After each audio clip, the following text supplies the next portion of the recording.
The boys are back with another episode of The Vet, The Bet, The Casual. We had a couple week hiatus since UFC 257, which was a beautiful card. We got to enjoy that one, and we got some exciting stuff coming up. UFC Vegas 18 is this Saturday. We're going to be previewing that today. We have a bunch of good stuff on our YouTube page if you haven't checked it out. We got a prospect watch for the UFC. All these fighters, for the majority, are taking part in some sort of bout in the month of February, so go check that one out.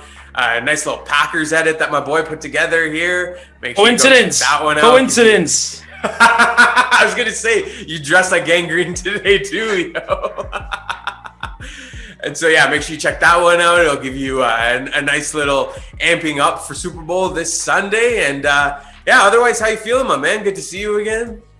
Yeah, I feel pretty good. I'm just a little disappointed to this day about maybe not putting 5 units on that Poirier fight, eh? That 0.5 really kind of, we could have been in a whole new world. A dazzling Let's dive right into that UFC 257 card, man. We, that was an exciting one. We did pretty well on that one. A lot of beauty calls on that one. Amir Albazi, Evlov, of course, as usual. The Poirier one in the main event was a snipe and a half. Brad Tavares was a great call. Overall, it was a great call. I think, the one that really surprised us and all the power to him was Michael Chandler in his UFC debut. Beautiful. Yeah. Great. I'm so happy you brought that up. I think that was just the perfect example of, that comeback story that, doubting the Bellator type fighter, but frankly, like not a fluke, clearly championship level type fighter, took on one of the biggest prospects out there. And he said it to Dustin Poirier, right?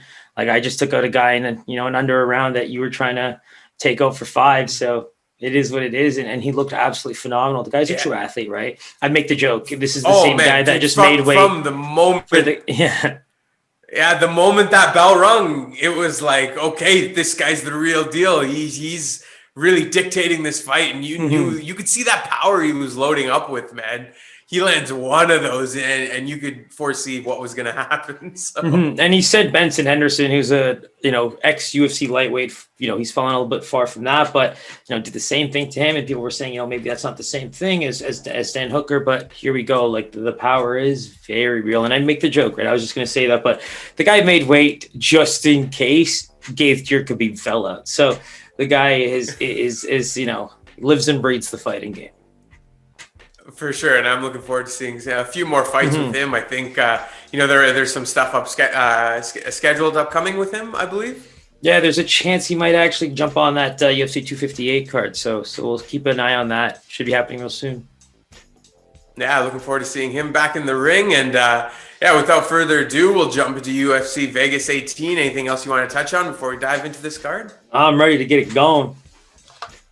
All right, sounds good. So, kicking us off, we have a featherweight bout. We have Ode Osbourne, the Jamaican sensation, taking on Jerome Rivera. We were actually supposed to see, Ode Osbourne take on Dennis Bondar, who actually we profiled and previewed on our prospect video, and we're very high on him. So we're really looking forward to seeing him make his UFC debut, but alas, he withdrew, and Jerome Rivera, stepped in. So Osbourne here, he comes in with a 8-3 record.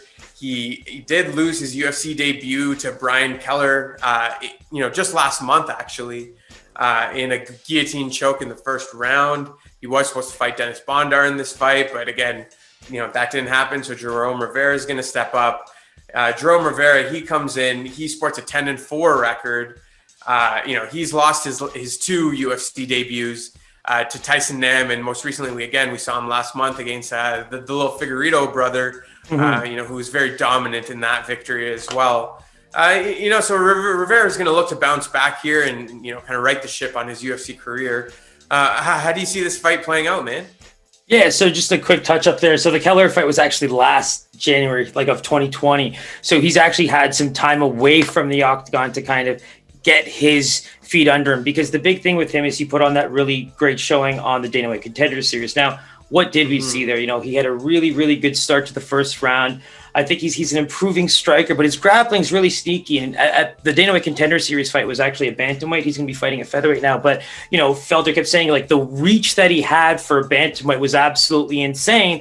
And funny enough, after getting, put to his back, and he was getting ridden out a little bit on his back, but he still was able to kind of sneak in an arm when the time came and just lock up an armbar pretty quickly, got the tap. So, it was a really impressive showing, got the contract, all that kind of fun stuff. But yeah, he lost in the first round to Brian Kelleher in 2020 January, and is about to take on a guy who just fought this January and has actually been fighting very often. It's kind of crazy, but when you think about it, Jerome Rivera as a newcomer took on Tyson Nam in September, then took on Figueiredo back in January, and now it's like, you know what? I'm just going to go ahead and take on a short-term fight. I'm going to jump in and take on Osbourne. So for me, when you compare the two fights that he's in, he's going to have a bit of an advantage here, right? Because I think as a long striker, he showed that he has what it takes against the Figueiredo brother.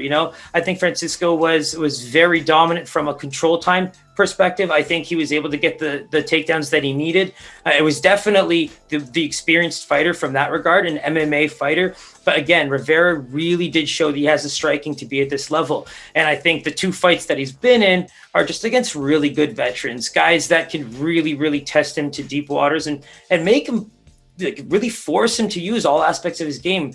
In this case, he might have that opportunity, right? To use that striking, to not worry so much about these experienced guys level changing on him, taking him down and kind of controlling him for that long, because that fight was very, very close in the grand scheme of things, but it is an MMA fight at the end of the day. And I feel like Figueiredo did what he had to do. So in this fight, when you think about it, similar type of thing, right? Like if this fight goes to the ground, you're kind of, in Osbourne's corner, like, can you sneak in a submission as sneaky as you are with a guy that clearly can have some trouble on the ground? At the same time, the length of both guys and the striking ability of Rivera, what we've seen him, really put up against bigger names. I think this is going to be a really, really interesting fight from that perspective. And if it is a striking battle, I mean, especially at the distance, I feel like Rivera's got, a good chance to bounce back here, even on short notice.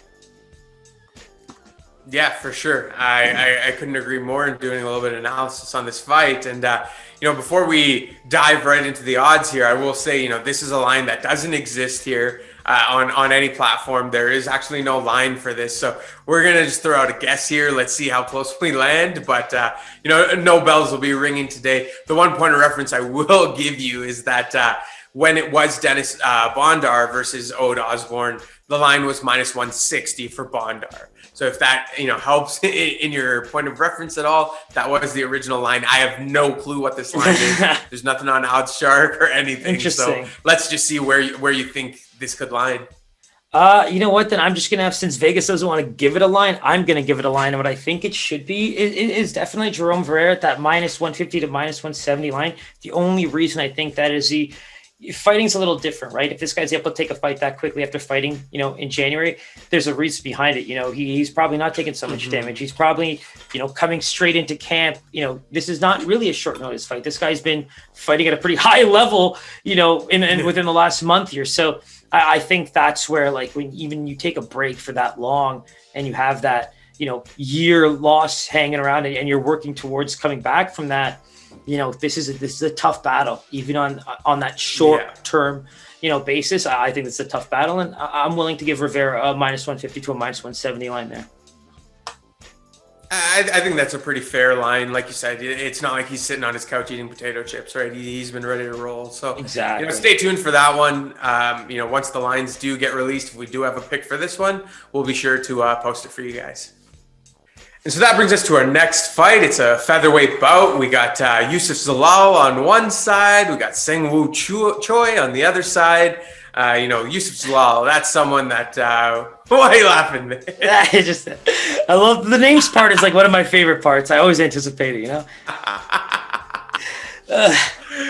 Oh, man. So, Youssef Zalal, this is a dude that we've been pretty familiar with. We've talked about him a bunch of times. He had a busy 2020. I believe he fought 4 times. He went 3-1 in those fights. His most recent one, I believe he took on Ilia Topuria late when he was actually supposed to fight Wu Choi here first, but I believe Wu Choi had to withdraw, and so Topuria stepped in, and he did lose that one in decision.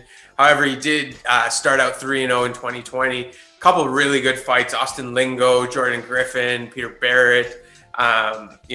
Really looking forward to Youssef and seeing if he can continue that pace that he was on. He was on a roll. Wu Choi, on the flip side, we actually haven't seen him fight in a while. His last fight was in 2019.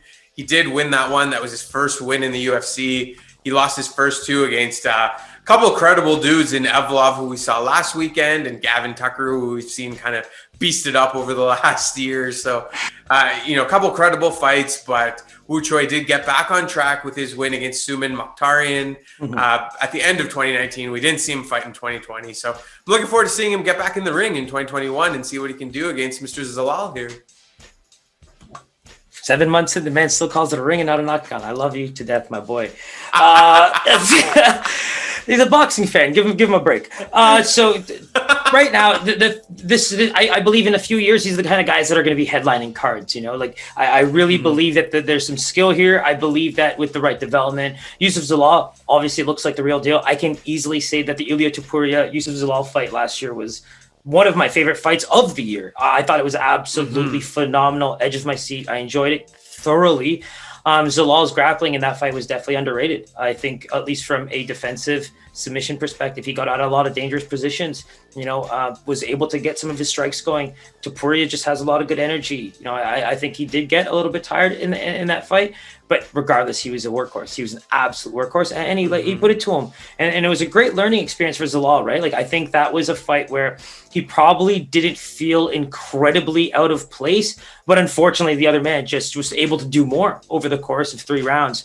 And in this case, let's talk about that grappling a little bit. Wu Choi, when you talked about the Gavin Tucker fight, he actually landed 2 takedowns, but he did nothing with them. Very little control time, and that kind of stands out as a guy who might be able to land here and there, but isn't doing much of it from a BJJ perspective. And even at this level, some of these guys like Zalal, we just saw him really showcase some elite level stuff against Topuria, and that makes me wonder, in watching Wu Choi a little bit more and more, I don't know if he actually competes in that level, and I think that's an underrated factor of this fight. When you look at Zalal, his per 15-minute takedowns is actually 2.25, so he actually does kind of have some success in 3-round fights of at least getting a couple of takedowns. And I think in this case, what he can do with them versus what we saw in that Topuria fight and what we can kind of foreshadow against Wu Choi, there could be some very real success here. What I like about Wu Choi is, I don't want to drop this as a huge comparison, but the way he strikes, it was kind of like a Korean Diaz, right? He doesn't throw with very much heavy, but his 1-2s are just they're coming at you. They got some nice little pop behind them, and they're doing damage, man. They're going to do some real damage, and you saw that. You just mentioned the Mokhtarian fight. That was a beautiful comeback fight. And in that second round, man, he had some ground and pound that absolutely cut him up. And Mokhtarian went into his corner and was like, you know what? If I get knocked out, I get knocked out. I'm just going there and do my best. And he got up off the stool and went right back in there with Wu Choi. So there's a lot to talk about when it comes to the striking of these guys. But Zalal has that movement. He has really good feints and two-way work. I just think that's where he can kind of dominate, right? The areas where they kind of underrated him in the lines in the last fight, I think that's where you're going to be able to see that happen in this fight, because he is going to be fighting a guy who, not only was supposed to fight Steven Peterson, right? Then he was supposed to fight Colin Anglin, who we did put on our prospects watch list, who might have even be ranked a little bit higher, but we put him at number 10 because he pulled out of the fight. And so this is actually the third man jumping in Zalal. And like we just talked about, Jerome Rivera. For how active of a fighter this guy is, and for probably coaches understanding at this point now in 2021, heading into February, keep your fighters in good shape and fight ready, because opportunities come. It could come at any point, and these guys are clearly ready.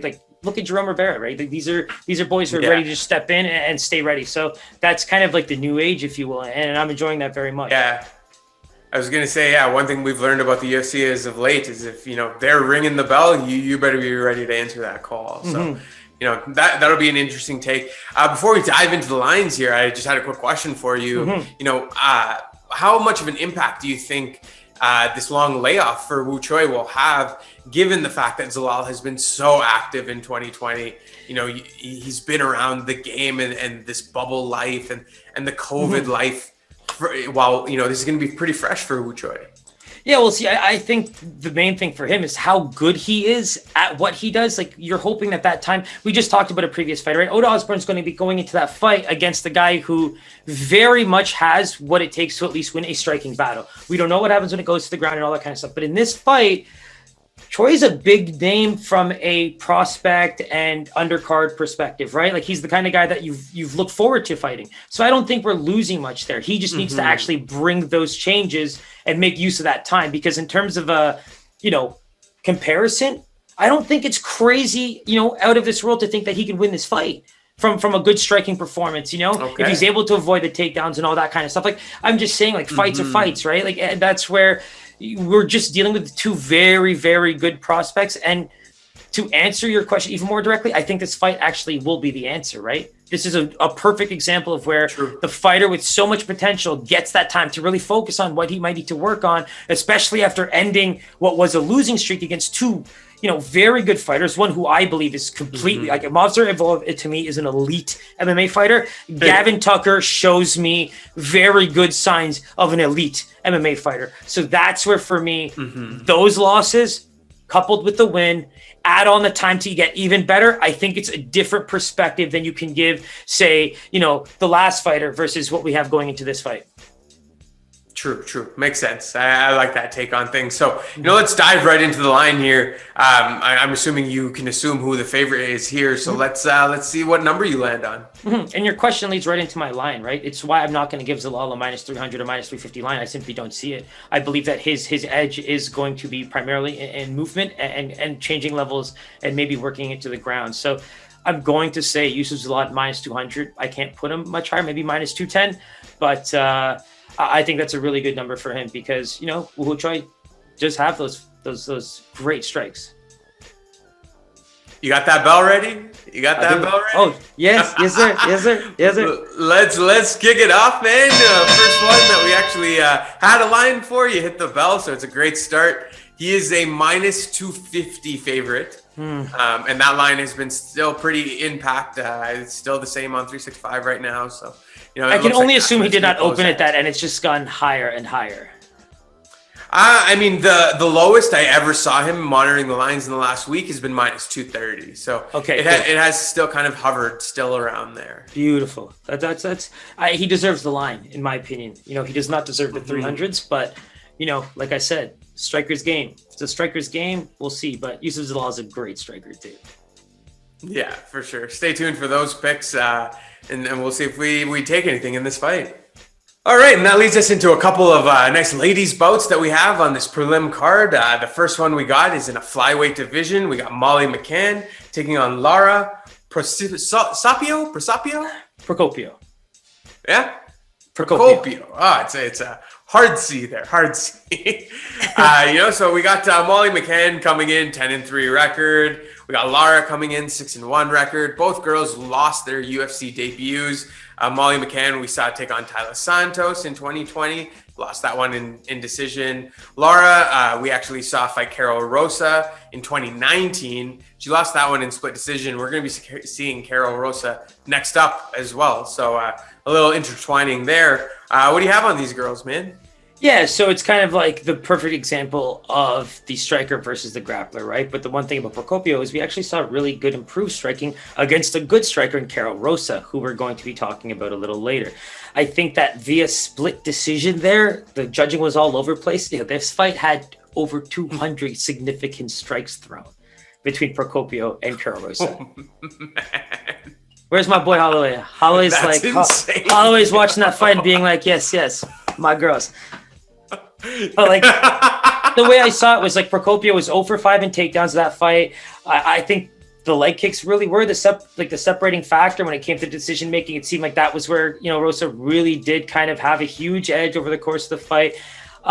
Doesn't even have much MMA experience, right? Like that was my big thing. Hasn't fought since 2019, and she had a canceled bout against Courtney Casey last year. So it was like, I just for me it's like you kind of size them up in that whole, you know, grappler versus striker, but she might even have a chance against a girl like McCann who really is your prototypical striker. English girl, likes to keep it close, you know what I mean? Like her reach is kind of short for even being the same height. You know, she really does keep it close to the body.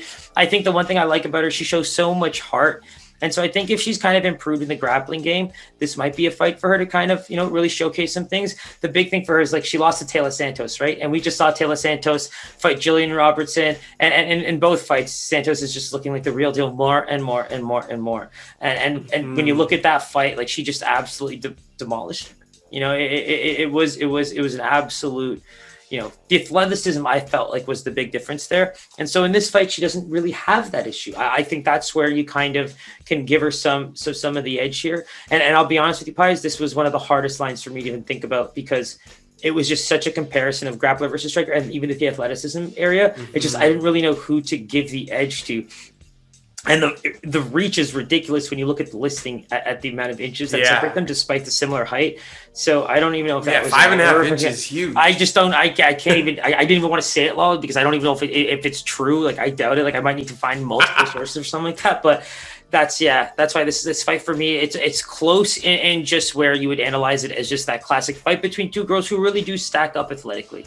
And I do like what I've seen from Procopio as an improved striker. Meanwhile, McCann really did kind of have to use heart more than anything to deal with some of the damage that Santos was throwing at her versus technique versus skill, that kind of thing.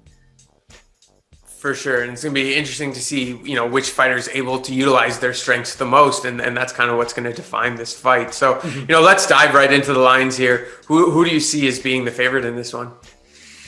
It was very tough for me to choose this. And I'm actually feeling like it's going to be McCann. I do have to say Marlon McCann is going to be the favorite.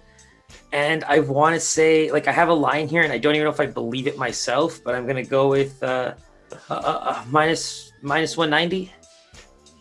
Oh, give this man another bell, yo. Oh, really? Give this guy a break, man, and he comes back hot fire.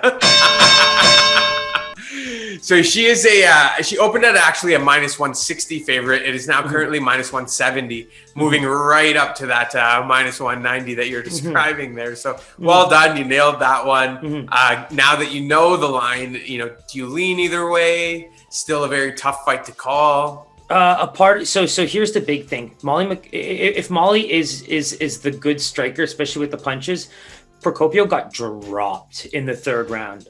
She got dropped badly, if I remember correctly, in the third round against Rosa.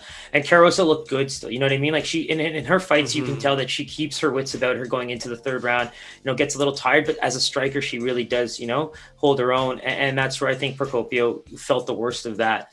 And so I don't want to lean as far as unders because we're probably going to get some amazing juice. I don't know if you have those lines just to even make us ready for the rest of the card, but do you?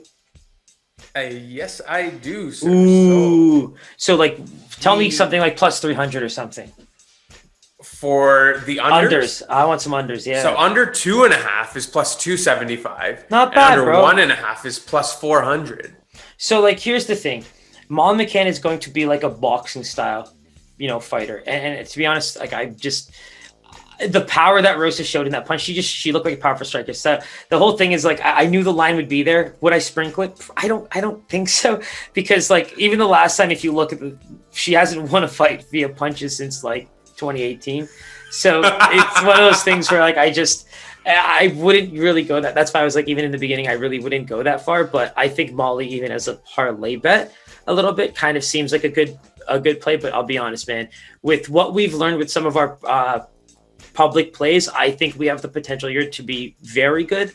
So for me, this would be one of those ones where I might even be like, let's see how the rest of the card looks going into the. Stay away. Yeah, I feel like this is one where, you know, if Lara does get this fight to the ground or doesn't really feel like she's losing the striking battle because she put up a fight against a good striker, you know, it's those kinds of fights that you just don't know sometimes, you know. But the line suggests exactly what we said, right? McCann should be able to deal with this. For sure. And yeah, if you are feeling a little crazy and feeling a finish, you could say, you know, it not to go the distance at plus 240. But, you know, for now, I think this is going to be stay away unless something truly jumps out to us at the weigh-ins. Most definitely. And that dives us right into the second ladies fight on this preliminary card. It's another bantamweight bout. We got somebody we just mentioned in Karol Rosa taking on Joselyne Edwards. Karol Rosa comes in with 13-3 record. We did just talk about her and her defeat on Procopio back in 2019. Since then, she's fought once. She fought Vanessa Mello in 2020, won that one by unanimous decision. That is pretty much her UFC career. She's gone 2-0 in there after making her debut back in 2019. On the flip side, we have Joselyne Edwards, super exciting prospect. She really impressed me in that victory against Tianan Wu not too long ago. I think that was just last month. That was a very impressive victory, and it was actually kind of a cool story to see, just following her on Instagram and stuff, her receiving that call, that excitement to get on the plane, that kind of stuff. It was really cool. So I'm excited to see if she can follow that up with, another exciting performance here. What do you see here? Yeah, exactly what you kind of said about Joselyne Edwards, right? Like, she was such a highly touted, female fighter going into this. Even if you go look at Tapology, they actually have her ranked at number 19 for the MMA Fighter of the Year for 2021. So it's kind of interesting. Wow. Like you mentioned the Wu Yanan fight. I mean, even for me, like, that was such a great performance. And there was one thing that stood out for me very much. She was kind of a slow starter, but 46 significant strikes landed in rounds 1 and 2 combined. Then she goes 42-93 in round 3. So she really does kind of pick it up. It's almost one of those things where you kind of want to see this woman go 5 rounds just to see what she can really do. Maybe we're looking at a female Max Holloway, baby. Let's go. But the reach will be such a great advantage there. I think that's one area where, if she can avoid some of the power that's going to be thrown her way, that's really going to be, kind of her place to just execute, and make the fight hers. The thing about Rosa that I love is when you watch her fight against Mello, especially, like, the jab just looks so good. That it's just a really good left jab, and she follows it up with good head movements, and she can kind of find other strikes. She seems to follow it up a lot with those leg kicks, like we mentioned. That's on that split decision debut. That's kind of how she stole that fight. I think there's really good things to kind of note, but like you said, 2 fights since 2019. Against Mello, it was really kind of the coming out party. You saw her really take over in the second round. She kind of maybe got a bit tired, but I still think that, the execution was there. The accuracy was there. She was just the better striker overall. And that's where I think, like, picking your shots, avoiding the momentum going the other way, because as the fighter that might be a little bit thicker and might not have the speed advantage, say, for the whole fight even, it's just one of those things where you want to be able to kind of be your best all 3 rounds, especially when the other person is going to be longer and potentially faster. Absolutely. And so before we, dive into these lines here, anything else you want to touch on? Are you ready to give me a nice prediction here?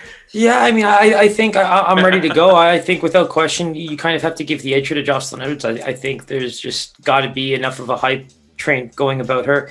I think Rosa's shown enough to not warrant something like a minus 400, but maybe it is. Who knows these days, right? But right now, I think I've convinced myself of increasing my line by a few points. So maybe I'll go to a minus 290 for Joselyne Edwards. So, when I was looking at this fight, I kind of had the same feeling as you, which, was just confirmed by your line here, that the wrong person is favored here, man. And I don't know if we haven't seen enough on Joselyne Edwards or whatnot, but, Karol Rosa actually comes in at a minus 225 favorite. Mm-hmm. I mean, that's the thing, right? The tape speaks volumes. Like, she's just shown to be the better fighter. And that's what I mean, right? Like, I was very much going on what I believe the Vegas hype would be. And that's where, like, I'm going to be completely honest. Like, this line does not shock me because of that reason. Like, my lines are fundamentally based on what I think Vegas is going to be putting them at. And you know what? I really don't. It doesn't shock me. You got a 2-0 fighter over the course of 2 years showing that she's getting even better. The striking is very crisp. We talked about the head movement. Like, these are the things that get you to the next level, And the big thing with Karol Rosa, I believe, if we go back, like, if you look at the fighters even that she was supposed to fight, like Julia Alvia, like these are Sijara Eubanks. These are fighters that we kind of talk about in a big way over the last year. So I think that's where you're kind of seeing, like you said, like the reasons for maybe the line skewing that way. I think I'm just giving too much of a hype to the hype that might have happened from one fight.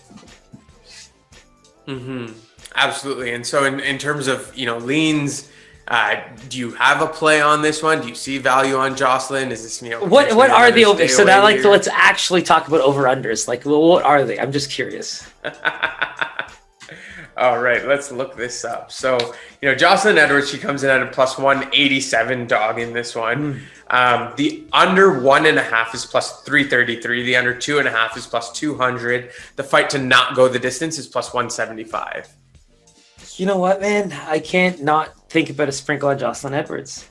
We can revisit this a little bit later as the fight approaches, but I'm a little bit concerned about that. And here's the thing: my biggest differential was fundamentally that if Rosa can be the quick starter, I think that's where you can kind of put Edwards off for a game, because frankly, maybe it was UFC debut jitters, but she just really turned it up as the second round kind of took over. But I think that seemed to be just a very easy way to maybe kind of dictate the fight if Rian wasn't in the same place of maybe just not being able to execute right away. But we'll see how that one goes, and keep an eye on those weigh-ins. Sounds good, man. That was a funny ending. Sounds good, man. All right, and so up next, we got a catchweight bout at 160 between Justin Jaynes and Devonte Smith. Let's talk about Devonte real quick here. So he comes in with a 10-2 record. He made his UFC debut back in 2018 after the Dana White Contender Series. He's gone 2-1 since. His last fight, was in 2019, which was, a first-round KO of Kamaru. So, we are looking forward to seeing him get back in the ring. On the flip side, we got Justin Jaynes here, somebody, that we had the pleasure of interviewing. If you haven't checked that out, please go check it out on YouTube. That was a beautiful interview. He's amazing. He gave some he gave some really good insight into, cutting weight, the entire UFC process, shared, some touching moments with his father and stuff. A really great interview. So if you guys haven't checked that out, make sure you go give that a watch. But, he is coming back into the ring. He sports a 16-6 record. Sorry, I meant to say Octagon there. Ooh, he sucked. My guy. He's stepping back into the Octagon here. And, in speaking with him, we understand the importance of this fight for him. This is one that he's not taking on short notice. It's within, the fight class that he wants to be fighting in. And this is an important fight for him. And so we're really looking forward to seeing what he can bring. He is 1-2 in his last fight, in the last three fights. He has losses against Gabriel Benitez and Gavin Tucker, which he discusses, in that interview with us. But, hopefully a full camp and prep will have him really ready to go for this fight. Wow, where do you see this one landing, man? Yeah, so, the big thing for me is, I really do think that poor Justin Jaynes, I think that this is a short notice fight, in my opinion. I don't think it can't be not considered a short notice fight. He wasn't training for this fighter. Smith was actually training for our boy, I think it was Alex de Silva, and that's what kind of sucks, right? It seems like he did end up having to take that fourth fight relatively on short notice, you know what I mean? And so I think that's where I just want this guy to get another chance with a contract. Win or lose, I think Justin Jaynes has built enough of a fan base. I think he's gotten enough of a good hype train going with him. Good camp. He's close by. Like, this is not a guy that doesn't deserve to be there. He's just taking the fights that the company needs him to, and I think that's what an employee does if you really think about it. So I just think he deserves a bit of credit for that. But when you think about the fight itself, Devonte Smith has had huge hype, right? He had that 3-0 record, Dana White Contender Series performance. But let's talk about that loss to Kamaru. I'm a kind of a fan. If you haven't checked it out, he has fought Paul Felder back in the day. He's kind of going on his last real trajectory here, and he's really excited about that. So I just think, when you think about him being a plus 650 underdog and on 4 days notice knocking out his good friend Devonte Smith, it kind of makes you think, did that have something to do with the friendship, or was that more of the Kamaru experience that came into play there? That was a really fun fight, and I just think it was really telling of maybe kind of where the hype had to stop a little bit. And, if you got the footwork, if you got the good striking, calf kicks galore, if you can really, hammer those in. He looked like he kind of switched stance a little bit to southpaw, but didn't really throw much. So whether it was due to the kicks themselves or just trying to get his footing going, just from trying to relax or something, I don't know. But, these are the little things that you might want to keep an eye on, because our boy Justin Jaynes has a big left hand. And, I think both guys have a really good chance of finishing this fight. Absolutely. And so, let's dive right into those odds there. Who do you see being the Vegas favorite on this one? Yeah, so, I'm so happy for Justin to not have to cut the weight. So he gets to go into a fight at 160. So good for him. At the same time, like that length, all that kind of stuff is going to be a factor. And so I kind of, not to be biased to a guy that gave, a nice little sit down there as a friendly gesture, if you will. But I just have to go with the lines showing Devonte Smith here, even with him losing to a plus 60, 650 dog on 4 days notice. I have to go with him being the favorite, especially training full time for this fight. And the line right now, I have it at, maybe I'm being generous, I don't know. I just can't see this being a minus 400. If it is, wow. But minus 250 is what I can give Devonte Smith, even as Vegas. Ooh, man, just in the range to give you another bell. Let's give this guy a hand, man. Starting out on fire here today. So yeah, Devonte Smith actually comes in at a minus 300 favorite. Yeah, okay. That line actually just got released right now, so impossible to tell what it truly opened at. But he's currently sitting at a minus 300. So Jaynes comes in at a plus 240. Okay. There's not really any lines yet to see, will it go the distance or anything, but I know that's something we'll be paying attention 100%. To for sure. And I would say if it's anything under the minus 300 ranges, that's a fight where I would consider the not go the distance, the under 2.5, in those ranges, it's definitely a good parlay bet in my opinion. For sure. Any value on Jaynes here, you think? Yeah, I think the guy fights with heart. So for me, let's analyze him as a fighter just very quickly, right? We know what he had to do to get to that fight. And the fact that he went 3 rounds with a guy like Gavin Tucker and got submitted in the 3rd round, I mean, let's be real, there's value. There's value. Yeah, we've seen much bigger dogs, we've seen much bigger dogs come to play in that sense. So I think it's a big chance. And I think it's all about the striking with these two. That's why I think the unders are going to, if there's a chance they're in that minus 300 with minus 400 range, and they're going to get pounded the moment they come out. So Pies, keep an eye out. For sure. I will. That I can do, my man. Let's lock in this one to not go the distance. All right, and up next, we got a featherweight bout between Timur Valiev and Martin Day. Timur is somebody we actually highlighted in our prospect video. So again, if you haven't checked that out, highlighting the prospects in the UFC for February 2020, Timur is a huge part of that. So, we're really looking forward to seeing him fight this weekend.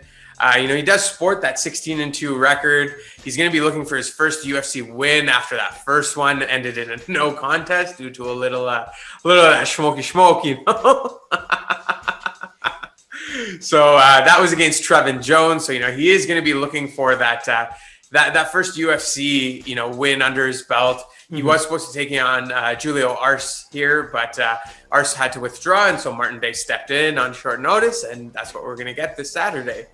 Martin Day, on the flip side, he comes in with an 8-5 record, and he has lost 3 in a row in the UFC. So it's safe to say this is going to be a pretty important one for him. He fought twice in 2020 against Anderson Dos Santos and Davey Grant, both of which, he was knocked out in. So, this one's not going to be any easier for him. Where do you see this one going, man?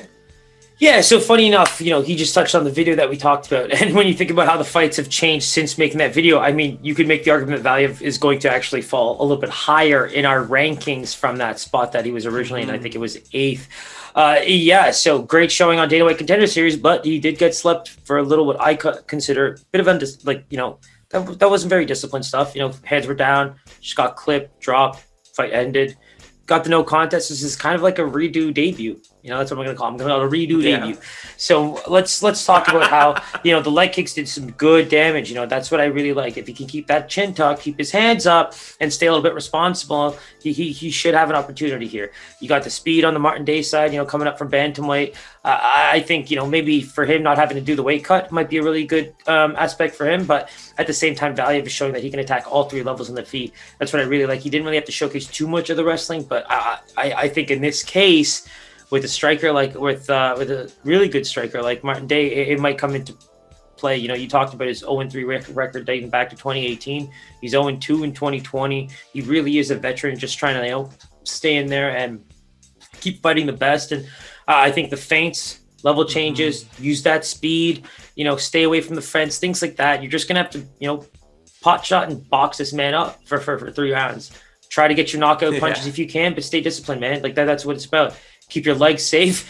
You try to avoid some of those big leg kicks because your legs are going to be exposed as that Ranger fighter. And the moment you try to kind of, lean in or jump in, he's going to be trying to attack body, leg, maybe that head when that time comes. So that's a little stuff. I just think like if Martin Day's trying to win this fight, he's got to keep an eye out for those kinds of things.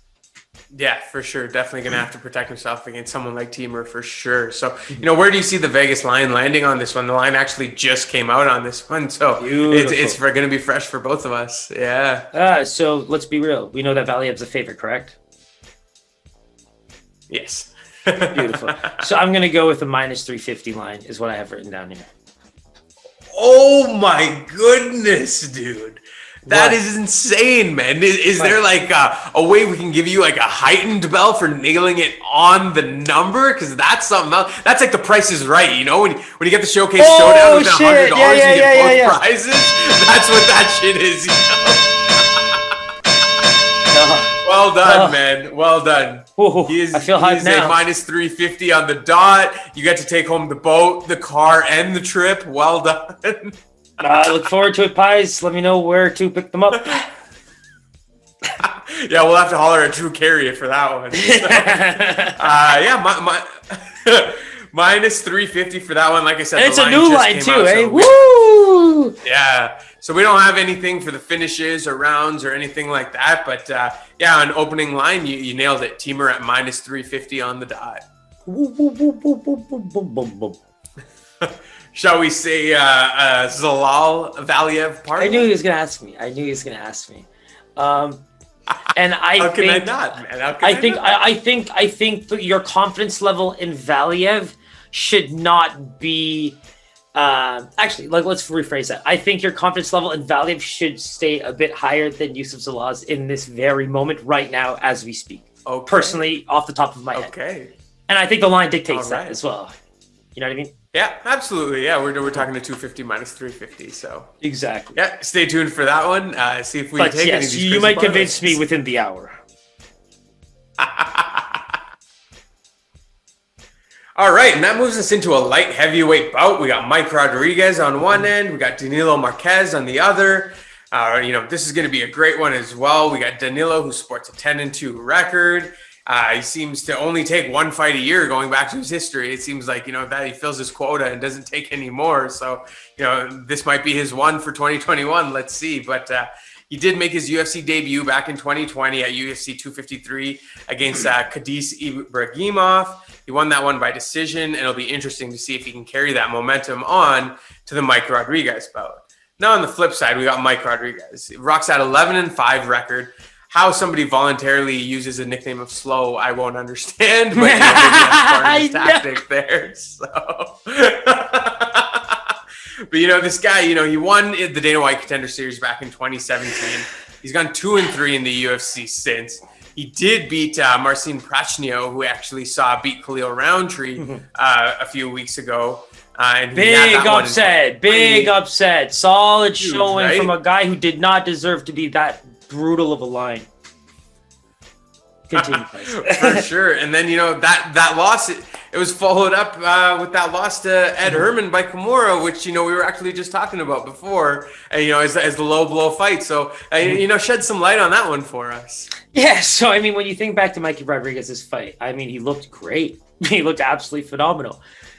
Till Ed Herman got low blowed and took a good amount of time to recover from what was a fairly dominant moment in time for Mikey Rodriguez. What seemed to happen after that was, he recovered, and Mikey Rodriguez was actually dropping him a little bit, put him up against the fence, was filling him really well. But Ed Herman, the veteran, willing to take some blows, just ends up locking up an arm.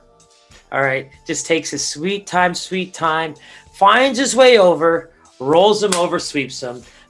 He's top position, getting this elbow basically cranked to the back, locking up this Kimura. And honestly, man, everyone's like, yo, this is locked up. They're like, what's even happening right now? Are you kidding me right now? There's no way. Leg over the neck.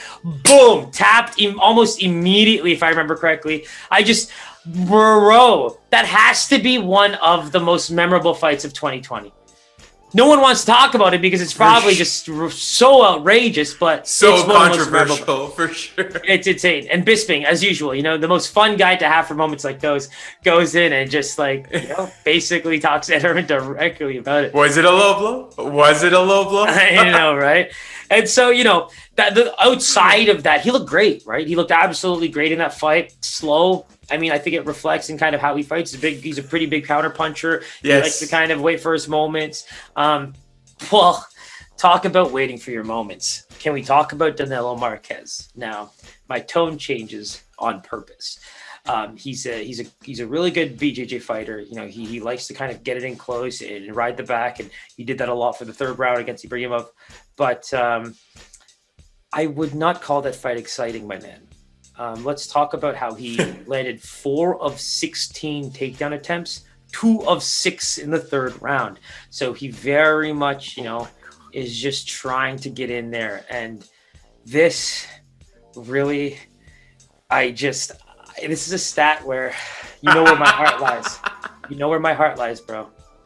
Can we talk about how there was only 35 combined significant strikes in this entire fight? Max! Oh my God. Max! Max! I can't.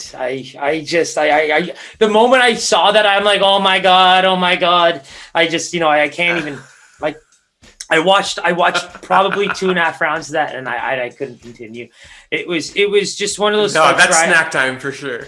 I appreciated the jiu-jitsu, and I'm always that guy that tries to throw enough respect, even Woodley Stephen Thompson. That's a fight that a lot of people hated it. You know what? I mean, it is what it is, it's Stephen Thompson. I don't hate the man for that.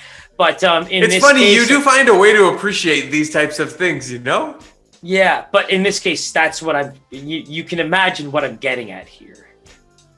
Now, let's actually combine that fight and Mikey Slow Rodriguez. So I'm anticipating, Pies, let's make a little friendly wager on behalf of us and the rest of the world.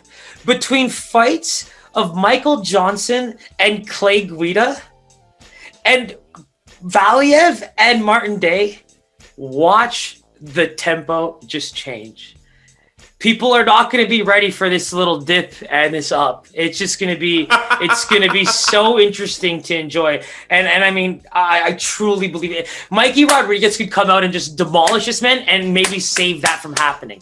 But if this fight, okay. I mean, here's the thing. If my man Marquez can get that takedown and get this fight to where he needs it to be, because I think Mikey Rodriguez's striking has to, Mikey Rodriguez will be very disappointed in himself if this fight is either lost on the feet or even worse, maybe even a finish on the feet. I think he really does have that confidence going into this fight, and frankly knows where he shouldn't be letting the fight go. And that's where I think, basing lines and everything I just said, let's hope that everybody gets a great fight that they want to enjoy. But it's one of the few big men fights on this card till we get to the main event. And let's just say the pace will be very different from a Clay Guida fight and, a Martin Day Valiev fight. For sure. So, where do you see the line landing on this one? I mean, it seems like I have a pretty strong inclination that Mikey Rodriguez minus 200. Let's roll. Ooh, we give him the bell on this one too. Give him the bell, man. This man is on a roll. I believe that's 6 out of 7 there, but minus 245 is what that line opened at. If I look at the live line, it's minus 225.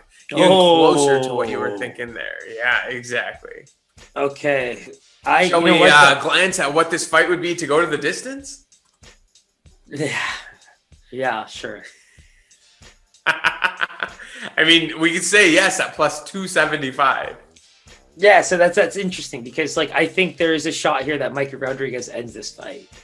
I really do. Mm-hmm. But again, like the Marquez BJJ is where you're kind of not, Mike Rodriguez is not a minus 300, minus 350 favorite for a reason. Basically. Yeah. Absolutely. You saw the way that he can ride your back, and I think that's a bad position for Mikey. Mm-hmm. Agreed. So yeah, I mean, this sounds like it's going to be one of those stay away for us. But if there is something that jumps out to us, we'll make sure to post it for you guys for sure. Mm-hmm. All right, and that brings us to the headliner of the prelims. We got a nice lightweight bout here between a couple of grizzly vets, man. We got Michael Johnson on one side, we got Clay Guida on the other. Really looking forward to this one. So, Johnson comes in 19-16 record. And man, this guy has seen it all. Yeah, he's 3-8 in his last 11. But man, you look at some of those losses and some of those names, man. Khabib, Gaethje, Darren Elkins, Nate Diaz. The list goes on, man. Even if you look at some of his wins, he's beat Dustin Poirier, Andre Fili, Tony Ferguson. Like, man, don't sleep on this guy. I'm really looking forward to seeing him fight. We saw him back in May of 2020. Took on Thiago Moses. Didn't look the best in that one. So really looking forward to seeing what he brings towards the table for Clay Guida here. Clay on the flip side, or like I like to call him Blanca from Street Fighter. He sports a great comparison. Man, that's exactly what I saw myself. He has power-ups too. So, this man, he sports a 35-20 record. Like, my word, man. How have you had 55 fights already? What a beast. Think about the combination of fights between the two of them. It's actually kind of insane. Man, the roster, if you look at who these guys have fought, is just insane. It's the entire UFC lightweight rotation. Like, it's the entire... Yes, for the last 15 years. Anybody who's anybody, these guys have fought them. So, yeah, this one's going to be crazy. Mostly Clay! Continue, my fault. So, Blanca here, he's lost 3 of his last 4. But, that lone victory did end up being against BJ Penn in 2019. We know enough about BJ Penn here, obviously more on the tail end of his career, but, that was... most recently in June, he lost to Bobby Green, where, again, I believe he was dominated for the most part, so... Really looking forward to seeing both of these guys look to bounce back against each other. I know you're hyped about this one, man. Give me some info on this one. Oh, yeah, because this guy can see me shaking the whole time. You guys can see me shaking the whole time. We all know why I did this, BJ. Heart goes out to you, man. We all love you. Please, BJ, get better. Please, BJ, get better. BJ, get better. Okay.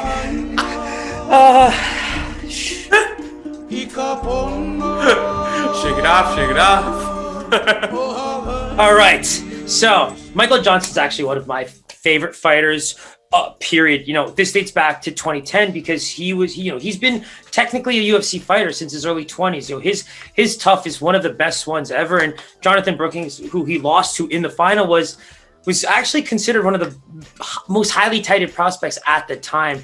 And you kind of mentioned, the more prime, where I still think at 34 years old, Michael Johnson is taking all of that experience now and probably work. Like I've watched a lot of the training. I've kept up with him. He seems to be really, really trying to take things to a next level. And with that level of experience, like what can you really, expect?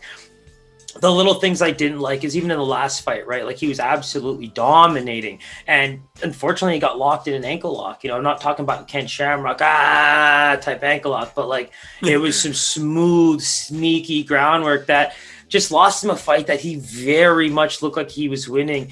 And like going back to like what you were saying, like when you really look at some of these losses, like Paul Sass, who was his first loss after the tough, like this guy's still a 14-2 retired fighter who ended in Bellator, right? Like Miles Jury, Reza Madadi, you mentioned everybody else, Beneil Dariush, who's going to be fighting later, Nate Diaz, Khabib, Justin Gaethje, Darren Elkins is a great one because the guy is just such a gamer.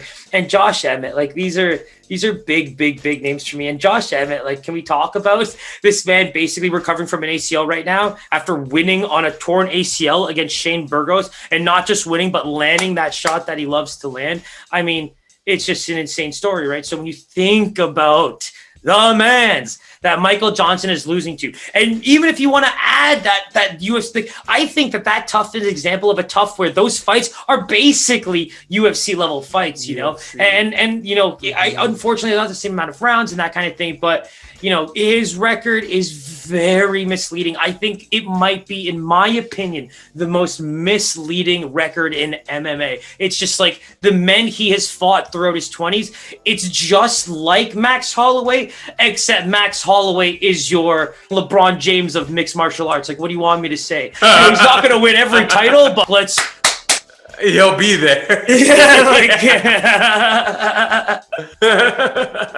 Oh man, for sure. So, you know, really pumped for this one. Michael Johnson, straight beast. Let's see what he can bring to Clay Guida here. Where do you see the line landing for this one?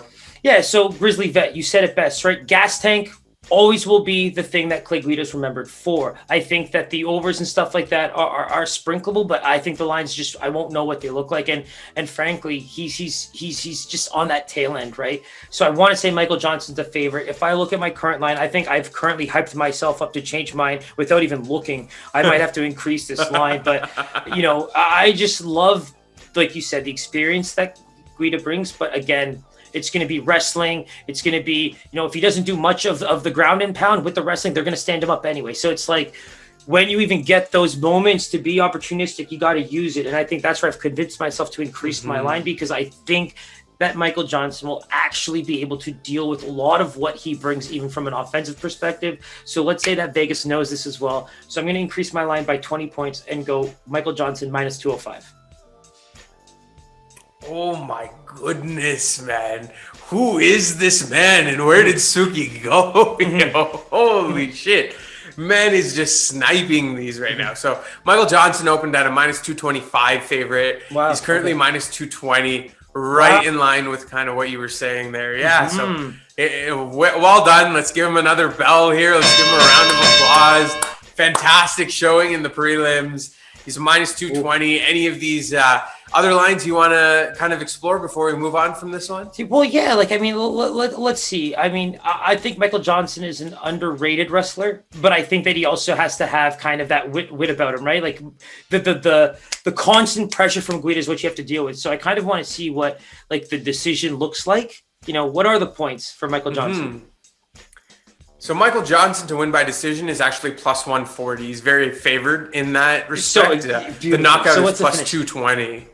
And that's with like that's finished, right? Okay, beautiful. No, he's a crisp striker, man. Like I really like, because like let's be real. Like the guys he's beat are just, you know, like they all bring that elite level striking to the table. And so on a given day, you know, yes, we've seen the Michael Johnson version fight Justin Gaethje. We get it, you know, but the Khabib one is a different level of wrestling. You know, that was that example fight. If you remember, Khabib was very much talking to him, talking to Dana, like all that craziness. But it's just, this is probably I have to call this my favorite fight on the card. Like I have to. It's just, there's so much riding for Michael Johnson, and I think this is a fight for him to win. And like you said, with that line at the finish, I mean, I'd consider a sprinkle there because I think he's going in very hungry.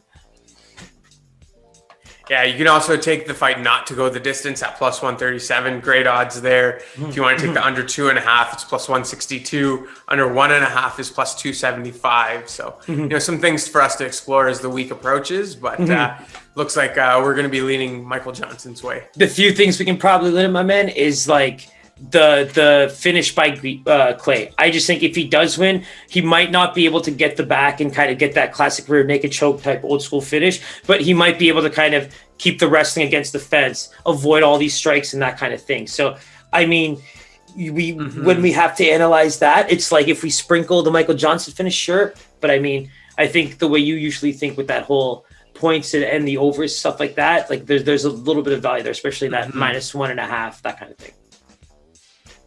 Yeah, I mean, Guida by decision is plus 275. So, you know, stay tuned for that one. We'll be locking that in a little closer to Saturday. Yes, sir. Yes, sir.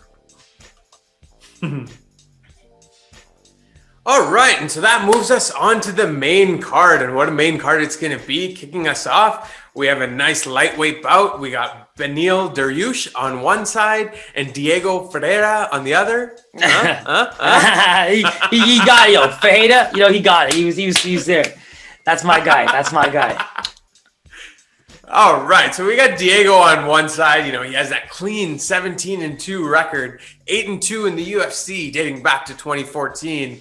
This is part 2 of this actual series here. So really looking forward to the rematch here. Part 1 was in 2014 with Beneil having the upper hand. The only other loss that Diego has on his record is to Dustin Poirier back in 2014 as well. So, all he's done is murder dudes along the way since. So, really not murder, sorry, but really, I seen your face look up at that one. That's hilarious. Looking forward to this rematch for sure. Dariush on the other side, again, no slouch either. 19-4 record, 13-4 in the UFC. Both these guys have been around the Octagon for a while, so this one should not disappoint. Beneil, he has 5 wins in a row, 2 in 2020 against Scott Holtzman and Drakkar Klose. And his other wins in that 5-win streak include, Frank Camacho, Drew Dauber, Thiago Moses. A lot of credible fights in here, man. So this one's really lined up to be a barn burner here. Yeah, so there might not be a more underrated fighter than Ferreira in the UFC, right? Like what he's done since just losses to Dariush and Poirier is pretty insane.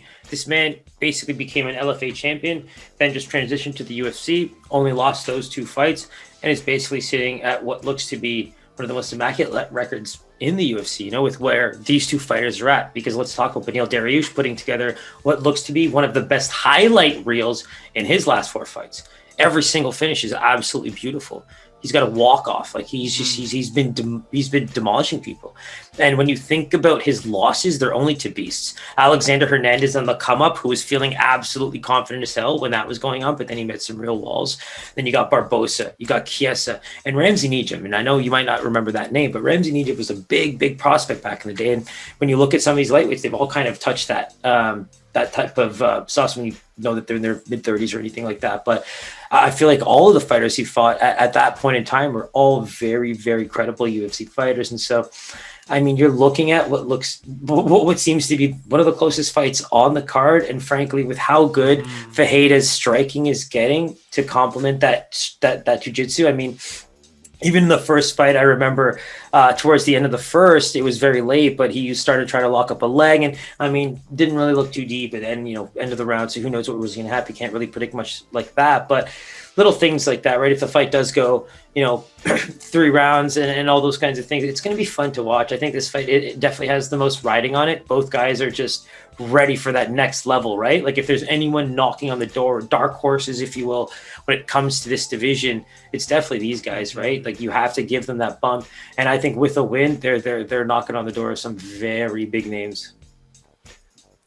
Yeah, in what is, what we've discussed before, to be one of the most stacked divisions we've ever seen, so to be having this impact on there says something about who these guys are. So like you said, one of the toughest calls on this card for sure. It's going to be a tight one for sure. In terms of a Vegas line, where do you see this one ending up? It's so funny because one way I pitched it to Pies earlier was, this is like watching, two top NCAA teams kind of play in the March Madness tournament, for 6 straight years. And in that first year they played each other and one guy got away with that win. They've just fought absolute beasts along the way. And here we go in their absolute primes and at their absolute best, they meet again.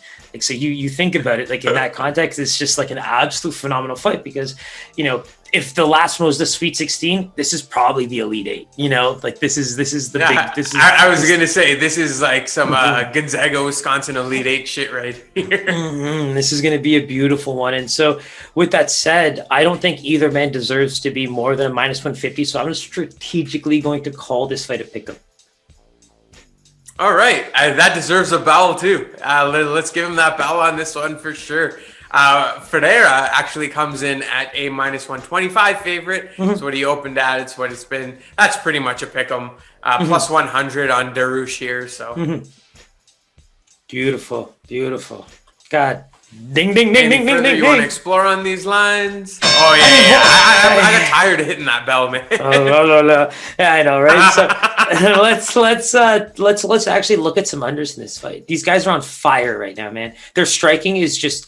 They've been working so hard at that part of their game that I refuse to believe with even some of their disciplined experiences in the past, there might be a chance for someone to get clipped.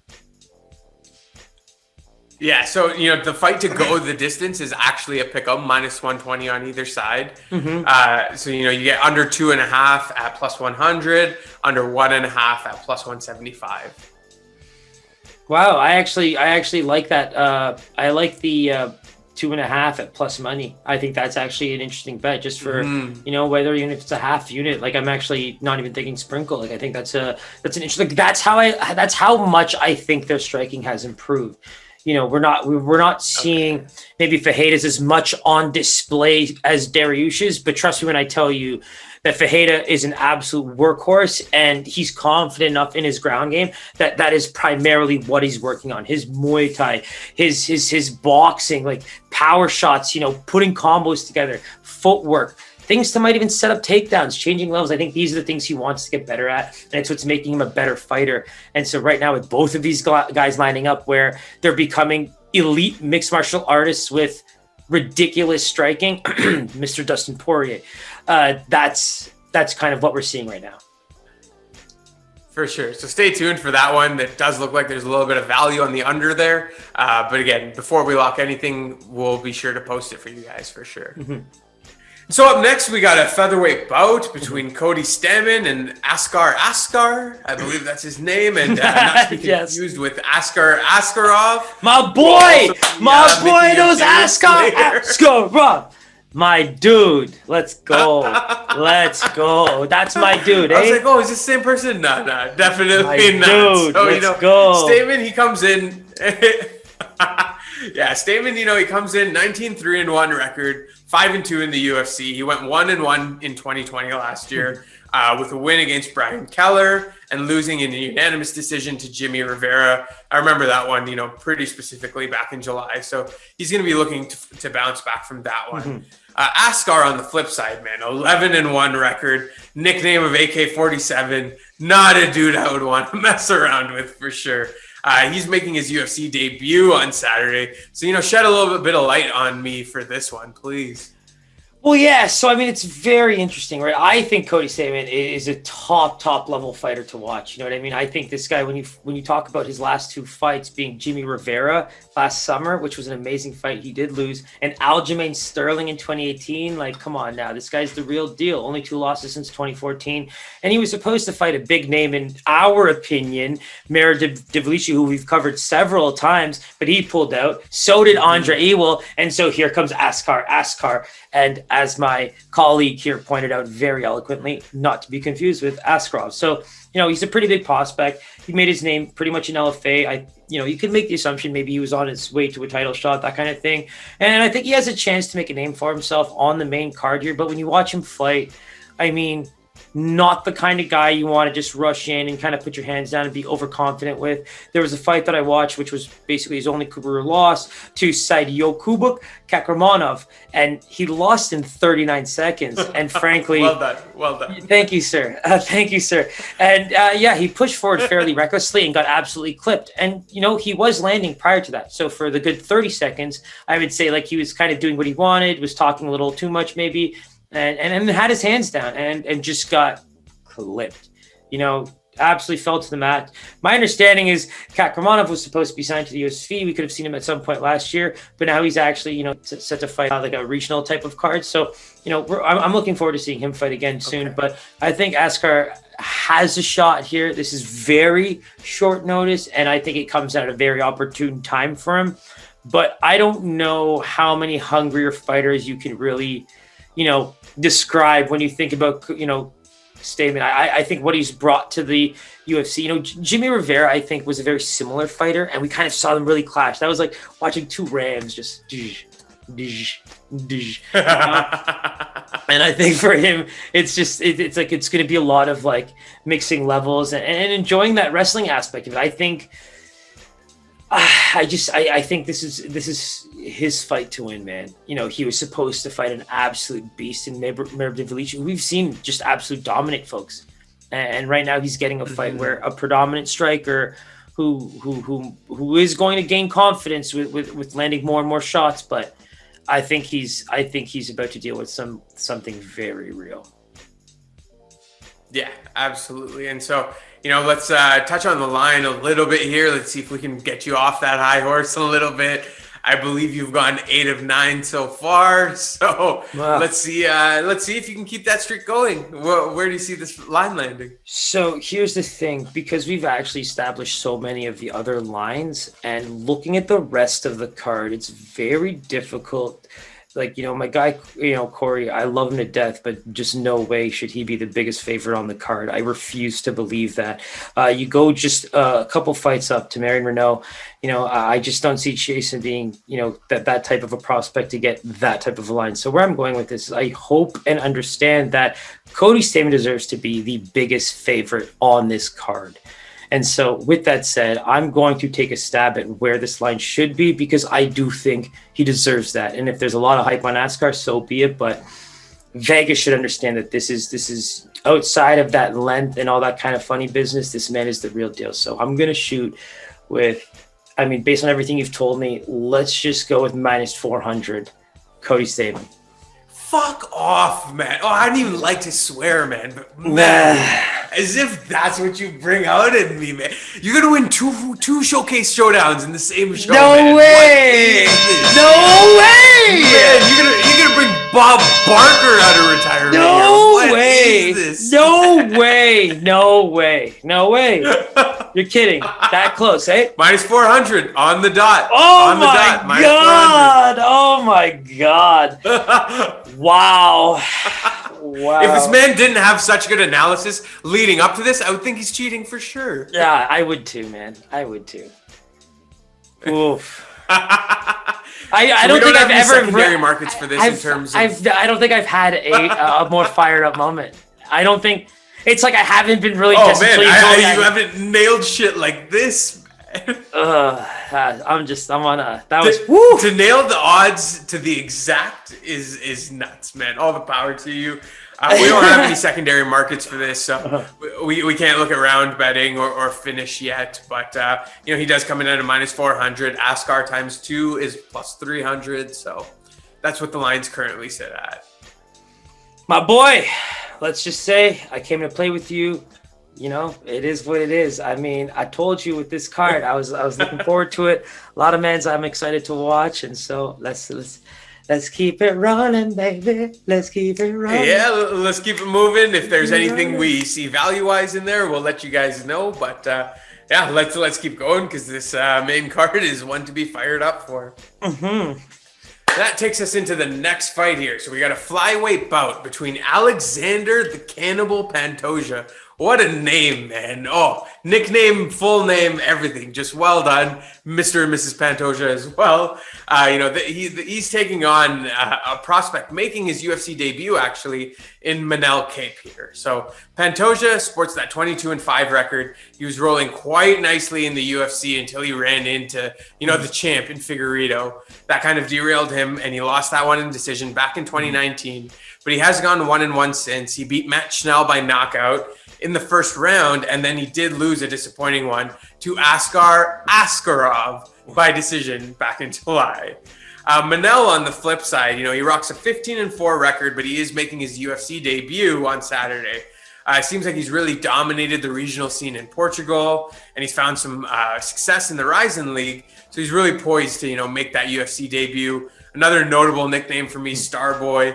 You know, I'm sure he's really pumped to see the Weekend perform this Sunday at the Super Bowl. So yeah, what do you see on this one? This man just icing his face, just like waiting for his hands to reach.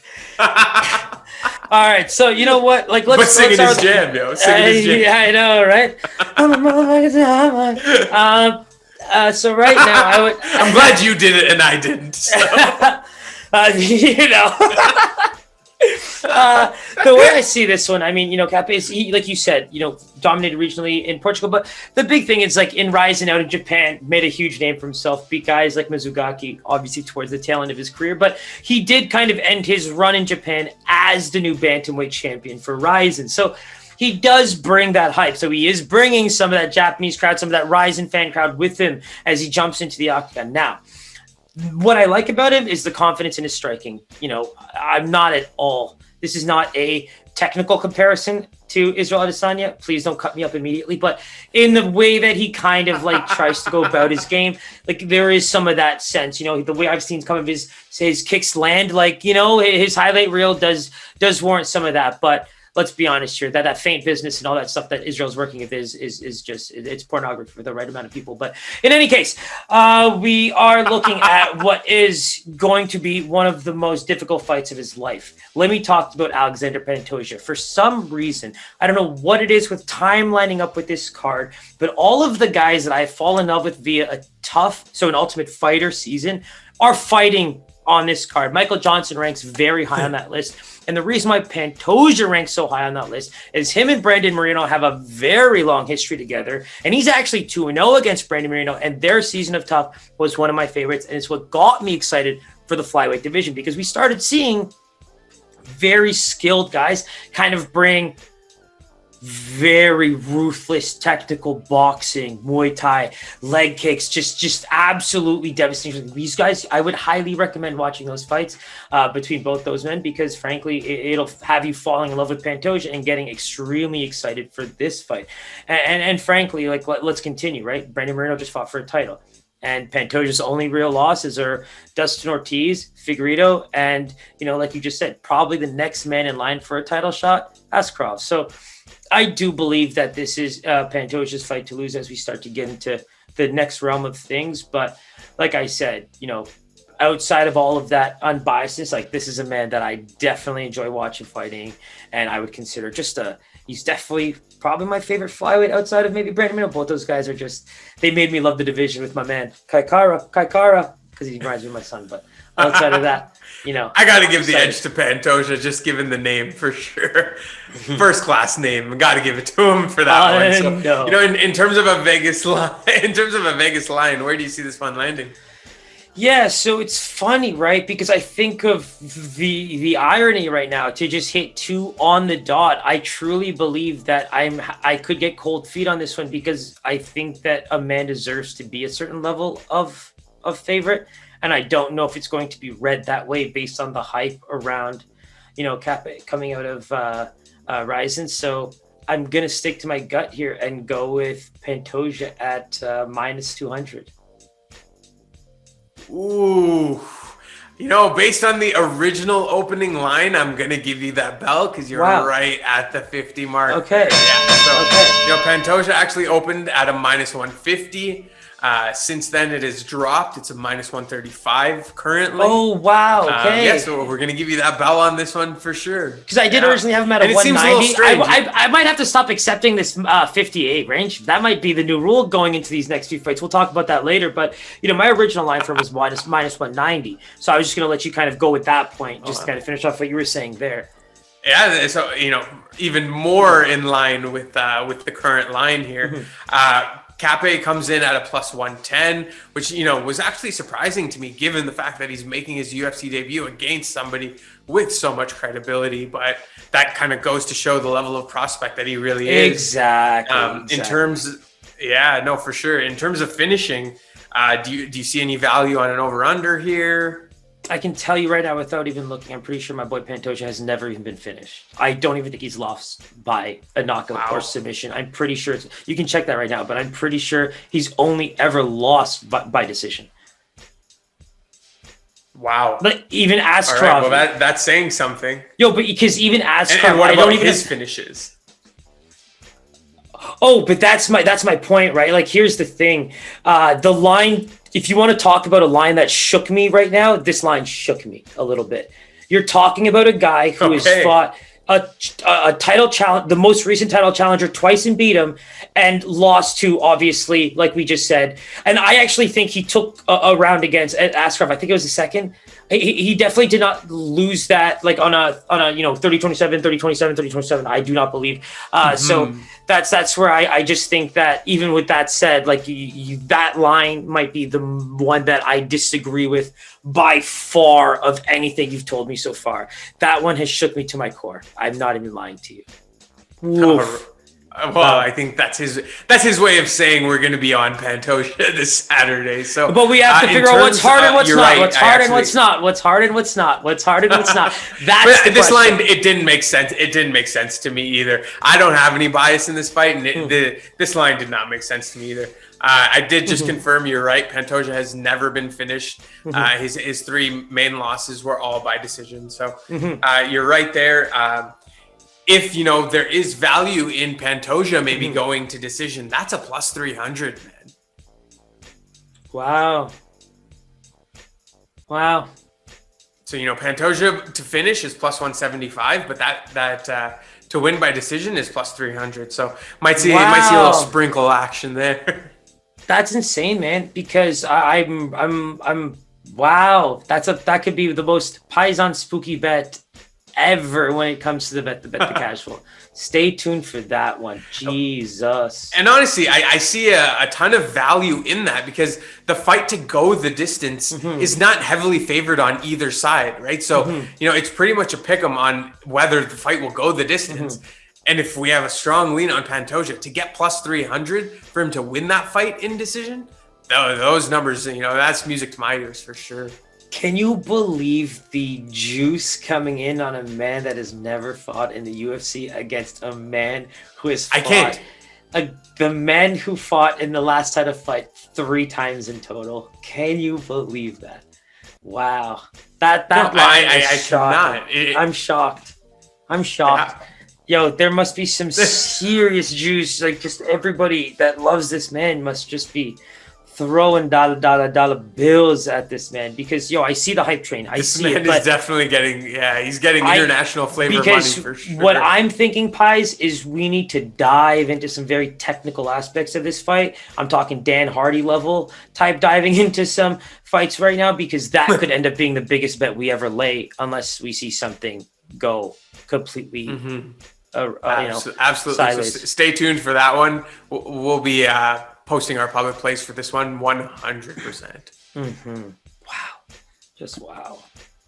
And so that takes us to our first women's fight on the main card. We got a nice bantamweight bout here. On one end, we got Marion Renault. On the other high end, we got Macy Chiasson or Chasen. Depends on what part of the country you're from. She's from Louisiana. So we'll go or if you're up north, where we're from, Chiasson. Really works. Chiasson, Cormier, Poirier, we'll roll deep. Oh, man. And so, Marion, the vet, comes in 9-6-1 record. She's 43 years old. She's had a rough stint as of late. She's lost 3 in a row, most recently to Raquel Pennington in June of 2020 by unanimous decision. And her last win did come back in 2018 against Sarah McMahon, who we actually just saw last weekend. On the flip side, we got a nice young prospect in Macy. She comes in with that 6-1 record. She fought once in 2020, which was a win against Shanna Young. And the only loss she's actually ever had in her career was back in 2019 when she lost in decision to Lena Landsberg, I believe. Yeah. So, tell us a little bit more about these ladies. Yeah, so Macy Chiasson actually won the UFC Ultimate Fighter 28. So she's like highly touted prospect, used to the loss, her only losses to like big name Swedish fighter Lena Landsberg, like you mentioned. That was back in 2019. She came back strong against Shanna Young. So for me, the thing that I was kind of excited to tell you about is I'm just going to say it right off the bat. If there's a fight where I can anticipate the lines leaning one way, and if they're as bad as I think they are, but based on the last little ones, I mean, Vegas seems to have their wits about them, in my opinion. This could be one where you kind of sprinkle on a dog because let's talk about who I think is the dog.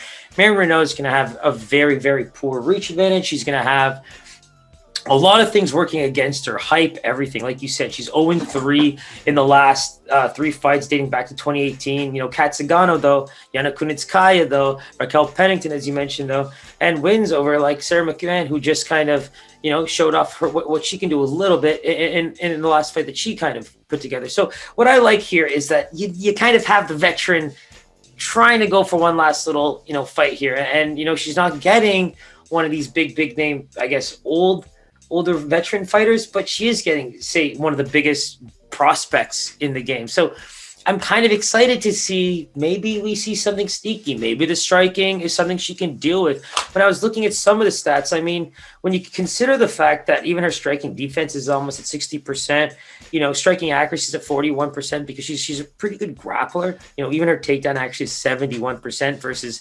Jason's, 16%. Wow. I think you're going to have her really trying to strike, Thing is, if Mary Renault can kind of keep the fight going on the feet and not really lose too many battles, maybe get the fight up against the fence, work some experience style BJJ, and all of a sudden on the floor where the height and the length and all that stuff doesn't really matter. I mean, man, it's hard for me to just, like, obviously this is a fight where we might not even take anything, but talk about a sprinkle, man. I'm just seeing, the taller, the slightly lankier, athletic fighter who wants to strike the whole time, taking on what could be someone who can deal with what she brings to the table and then maybe get the fight to where she needs it to be, whether it's a little, later or, towards the even second, third rounds, but in that sense. But yeah, it's an interesting fight. Yeah. You can't take anything away from grown man strength, or in this situation, grown woman strength. So, that might play a part as well. So, let's dive right into those lines. I just found the line for this one right now. It hasn't been up on 365 or anything yet. So I actually just found one on OddsShark. Where do you see this one landing? Yeah, so the big thing that kind of, did take me a little bit by surprise when we saw Jason kind of make her name through The Ultimate Fighter, was she was finishing people like crazy till she met Lena Landsberg. And the thing is, it wasn't just anybody's. We're talking Ceremonies, Gina Mazzani, Pansy Kadzin on the finale, with that choke. So for me, you obviously have to give Jason the favorite. And I don't think she deserves to be a bigger favorite than Cody Stamann, as I mentioned in the last little bit here. So I'm going to go with a minus. I mean, you know what? I think I'm confident in my original line. I'm going to go with a minus 290 for Jason for that fight. Final answer. All right. Just outside the realm. We finally don't have to ring a bell for this guy, man. Jeez, my arm needs a rest here anyways. But yeah, she's a minus 220 favorite. Beautiful, because I lowered my original line. So I did, like I said, Pies, remember, it was unless the hype is not being believed as much anymore by, I should have gone with that same mentality. Maybe I could have got you to work those arms out a little bit more. But I mean, right now, yeah, like go ahead with kind of what you want to say about the lines. But I mean, I'm a little disappointed about that one. But I mean, you know what? It tells me that the Renault line isn't going to be as juicy as I hoped it was. Yeah, so again, there's minimal lines out available for this right now, so we can't see, decision or finish or anything like that. But 220 for Chiasson, about a plus 180 for Renault here. We can kind of see how things play out during the weigh-ins and stuff, and see if that line moves at all, or if the Renault sprinkle is worth it. But stay tuned for that one. It doesn't look like we'll be taking anything right off the get-go here. I mean, this is where I got to be honest with Pies, right? I gotta tell you, the original line is minus 360. So talk about a Pies line that all of a sudden minus 220 as a parlay looks almost like a given to you, does it not? Oh, bro, to be honest, man, you're trying to tell me that Vegas has moved this fighter from, say, a plus 300 to a plus 180? That line movement tells me Vegas knows what's good here, man. This might be one of those fights where we turn on and be like, there shouldn't have been a favorite here. And so that brings us into our co-main event for UFC Vegas 18. It's going to be a beauty as well. We got Cory Sandhagen, or as we like to refer to him as Bob Menery, in this bantamweight bout. He's taking on the legend, the vet, in Frankie Edgar. It's going to be a great one, man. So Sandhagen, we've been talking about this guy for a while now. Comes in with that 13-2 record, 6-1 in the UFC. Most recently, we saw him with a dominant victory against Marlon Moraes back in October. He rebounded nicely from what is truly the only blemish on his record, which was a loss to Aljamain Sterling in June of 2020. So this guy's ready to roll, ready to continue that dominance. On the flip side, we got Frankie Edgar, a name I think I've heard myself repeatedly over the last 15 years. So, no short of a legend here. He has that 24-8-1 record. He has lost 3 of his last 5, but look at those names that he's taking on: Max Holloway, Brian Ortega, Chan Sung Jung. These are legends in themselves. So, he has a lot of notable wins under his belt and now a lot of notable fights under his belt. My question for you is, can he hang with Sandhagen at this point in his career? Yeah, so it's like that. It's weird about him getting 4 canceled bouts over the course of 2020, right? When you look at it, he lost to Chan Sung Jung back in 2019 towards the end, in December. And then all of a sudden it's Cory Sandhagen canceled, Munhoz, all canceled. So most of 2020, right up until August, the dude was just waiting for a fight, right? And all of a sudden we come out and watch him just dominate. I thought that was a phenomenal fight. It was a split decision. I still think that Frankie Edgar won that fight. I was very happy about it. It was just one of those things where both of those guys had to just meet at some point. It was destined. It was like a mini, Ferguson Khabib, if you will. But both those guys just laid it on the line. That was just such an inevitable fight, especially with where Aljamain Sterling was in the division. And now we're seeing Cory really start to make a name for himself. And this is the perfect fight to make, even dating back to their canceled bout. And the length in this fight for Cory is going to be the most important thing, right? I don't think he likes the fight to be on the ground that much. He's sneaky. He's got pretty good submissions and sneaky jiu-jitsu and stuff on the ground. But Frankie Edgar is a veteran of the sport. I think his scrambling ability is one of the best in the game. He has been kind of laid out a little bit in recent fights, but even again, when you think back to his prime, like his ability even to scramble after taking the biggest shots, it's what's made him one of the most loved and exciting fighters of all time, right? Like that transition of, the Edgar title reign was one of the saddest for everyone. And even when the Aldo Edgar thing kind of happened, there were hardcore Edgar fans really hoping that maybe, just maybe, the featherweight title could be his next little opportunity there. But I think this is a great chance, right? You're getting some momentum now after all of those failed fights. You finally got one under your belt, split decision, no matter. But now you get a real contender, because let's talk about if Cory wins this fight, right? You just said he really did, outclass Marlon in that fight. And, I can think back and admit that we were definitely on Marlon in that fight because he was coming back from a long-term layoff and stuff like that. But Cory was hungry after his loss, His fight against Aljamain looked ridiculous. He looked ridiculous to me. I'm going to say that flat out. And I don't know if anyone was in there, even Peter Yan was in there, I think that would have been the fight of the year. It was just, he was that good in there. And I think Cory was ready, but was he ready for that? I don't think so. And he was ready come Marlon Moraes, though. You know what I mean? Like, that was a different fighter. He landed that kick beautifully. I think that he was able to take his time and finish the way he wanted, avoided to make any mistakes that it was a short fight, though. But I think in this fight, that's going to be even more important than ever, right? Frankie Edgar's not the guy you want to mix it up with in close little boxing matchups. He's not the guy you kind of want sitting on top of you, maybe, and even trying to ride a little bit, but he's going to want to box. He's going to use his footwork. He's going to use that heart. He's going to use that Rocky style, until you completely lay him out. You're probably, going to have to go those, it sucks that this fight only has to be 3 rounds. That is the worst part of it all. In fact, it shocks me. It shocks me that you did not switch these 2 fights. It shocks me. Wow. I'm just upset. I'm so upset really, about that. I'm so upset. Yeah, it really lines up the Sandhagen Edgar fight for us, for sure. So, let's dive right into these lines here. I'm curious to see if you can keep that bell going. I'm sure you know who the favorite is here, but give me a line. Yeah, I mean,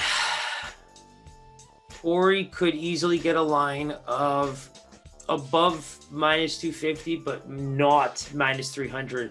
So we're going to go with a safe line of not as close to a pick'em as possible. So I'm going to go with a safe line of minus 2 minus 210. Minus 205. We'll go minus 205. Minus 205. Okay, so I'm curious to see how much this one shocks you because you're about 250 basis points off. No way. Sandhagen is the biggest favorite on the card, and he comes in at a minus 450. Frankie, I don't give a fuck. Have to. I love you. Yo, Cory, I love you, bro. Do what you gotta do. Frankie, Cory's gonna have his fucking time. Let's fucking go. Cory will have his time. Man's got championship level shit in him. But Frankie, let's go, bro. Come on, bro. Oh, man. Wow, bro. Wow. He does not deserve that. Woo, I'm fucking angry for what the fuck? Wow, Frankie. I'm sorry, bro. I don't know who's making those lines. Fuck, win or lose, you're never going to lose that bad. Wow. No, it's going to be a great value wager regardless. What actually stood out to me was taking Frankie in decision, man. That's a nice, juicy plus 550 there. I love it. Oh, man. Do you see a scenario where either of these guys get knocked? I mean, here's the thing. Both guys have had experiences with the Rocky Chin. My thing is the problem with fucking... Sorry, even I'm trying not to swear, but the problem with Sandhagen is like the lone finish, Aljamain Sterling, when he decided to watch Terminator 2 the night before and just decided to reenact the scenes. I mean, it was insanity. So that's the problem where I see, in terms of the finishing, it could go either way. But what I'm saying is the value of that line is what's shocking me completely. What is Sandhagen to finish anyway? Plus 150. Him by decision is plus 110. Wow. Interesting. So they don't even think that. So it's crazy that, because I don't see them taking it to the ground, and I don't see, Frankie can take shots, but let's see though, right? Let's see what he can actually take, because I feel like what Sandhagen threw at Marlon really did kind of. I mean, let's be real though. Rob Font, guys like that are definitely putting on a big show too, right? So I hate to say it, but Marlon Moraes has a huge ladder to climb now that you look at his last few fights. So I think Frankie Edgar deserves to have a better line than that. Yeah, it's safe to say we're going to be dashing on that one with a little spice. So keep an eye out for that sprinkle. And as we do lay anything, we'll let you guys know. Wow. Man is still shocked. All right, and so that brings us into our main event. I love when the big boys fly, and this is going to be a great one for sure. So we got Alistair Overeem taking on Alexander Volkov on here. What I mentioned to Siraj, I always get confused with Volkanovski, but this is the heavyweight beast in Alexander Volkov here. So, on one end, we got Overeem. Overeem comes in at 40 years old, has a sparkling 47-18 record. Man, these guys take a lot of fights, these guys, man. This guy's been fighting since he was like a teenager, man. It's insane. Like if you go through a few of those on this card. If you go through the list, man, remember you love going through Man's list to see who they've fought. Going through Overeem's list is actually insane. Man fought Chuck Liddell in Pride in 2003, my friend.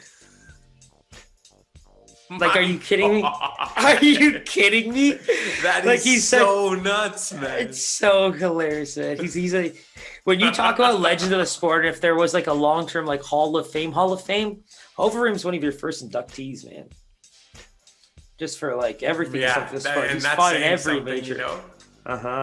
He's something else. That's so crazy. So Overeem, he comes in, he's won 4 of his last 5. He's going to look to keep that momentum going. He had a huge knock against Walt Harris back in May. That one really stands out to me. He followed that up with another main event KO in the 5th round to Augusto Sakai. Notable losses in the last 5 years include Curtis Blades, Francis Ngannou, Stipe Miocic, the true greats of the division. So he's no joke. I'm really looking forward to seeing him get back into the ring. Volkov on the flip side, 32-8 record, straight beast, man. He also KO'd Walt Harris with a mean back kick. back in September. He has, only real 2 losses in the last 5 years for this guy. Our Curtis Blades and our boy, the Black Beast, and that one was a hyped fight. I actually went back and watched that one. Even their weigh-ins, man. Black Beast knocking off his hat and shit. Just so crazy, man. So this one's going to be a great main event. I'm really looking forward to this one. Yeah. Well, what do you got for me here, man? Yes, I mean, you love the big boys, so it's probably why you didn't really agree with me when I said the last fight should be on the main card. So I'm going to pitch it again. Frankie Edgar and Cory Sandhagen should be the main event on this card. And I appreciate what these heavyweights are going to do, but I believe that if we see them do it absolutely to their fullest for the 3 rounds, it would have been better because we might have been able to see potentially 4 or 5 rounds of Frankie Edgar and Cory Sandhagen. But that's besides the point here. Let's talk about your big boy. So the thing about Volkov, if you had me almost saying Volkanovski, the thing about Volkov is that I did it to you. Yeah, like his win over Walt Harris, like that was an incredible body shot. I don't know if you remember watching it, but it was a great body shot. When you look at the rest of his fights, I think sometimes where he might get the edges in similar fights or against the same fighters, he's maybe not getting finished. When you look at Overeem, when he loses, really, he seems to kind of let up on the chin, let up on the discipline, because he is chinny. Let's be real. Overeem is chinny. And in the fights where he does acknowledge that and chooses to exhibit what could be, top 20 pound for pound MMA striking, who knows? He's that good of a striker. Look at his fights. It's just, unfortunately, you gotta play defense too, right? And in those fights, you go down the list. Joselyne got a nice little clean shot. When you look at the Stipe Miocic fight, shot to body to basically the ground and pound. So it's like these are the things where, especially the heavyweight classes, is when you might not get fully knocked, but if you get knocked down and you're not really fully there, mans are gonna jump on you, and guess what? Size 2XL to 3XL, whatever, are just coming in hard. Head might still be a regular human head, but the hands are big, and so unfortunately, you know what I mean. The boys are getting dusted, and so you look at these finishes. I think Volkov was one of my favorite fights of all time because my boy Black Beast took it to him. Can't let up on the man. You just can't let up, bro. Man's got some of the most exciting fights of all time. So Overeem's exciting. Obviously, the last few fights, a lot of them have been, hitting the unders, right? Not going the distance. I think in this case, he's going to be the more technical striker, but at the same time, are you going to be disciplined? Are you going to avoid maybe some of the work that he might bring to you in the volume striking combos? Are you going to get a little excited when you see an opening and maybe take a shot up the middle or something like that? This man can get dropped by the worst of jabs. You know what I mean? Like, that's the part that scares me the most. It's going to be a striking battle. We're hoping for what could be a really interesting Muay Thai striking boxing match for maybe 5 rounds. But at the same time, one guy's a little bit more chinny, but more experienced and probably the better striker overall. But the other guy's been through it, even lost to some of the same guys, but went the distance. You know what I mean?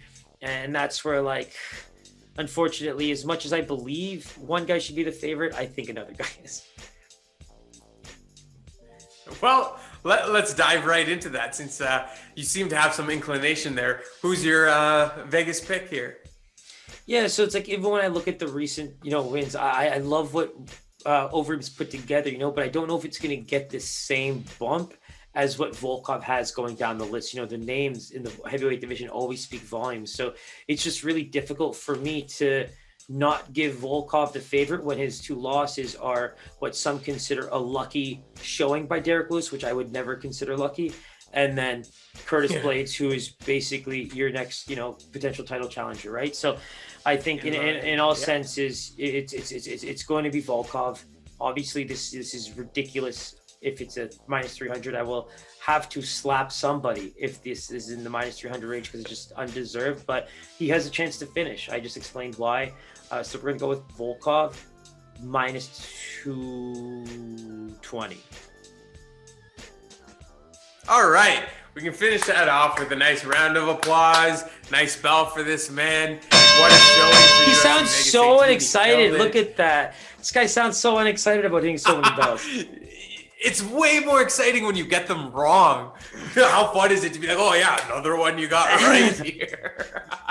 I'm over this, man. So, Volkov comes in at a minus 190 favorite, in range with what you were saying.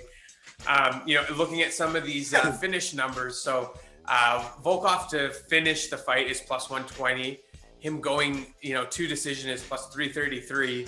A line that stood out to me is Overeem to finish is plus 240.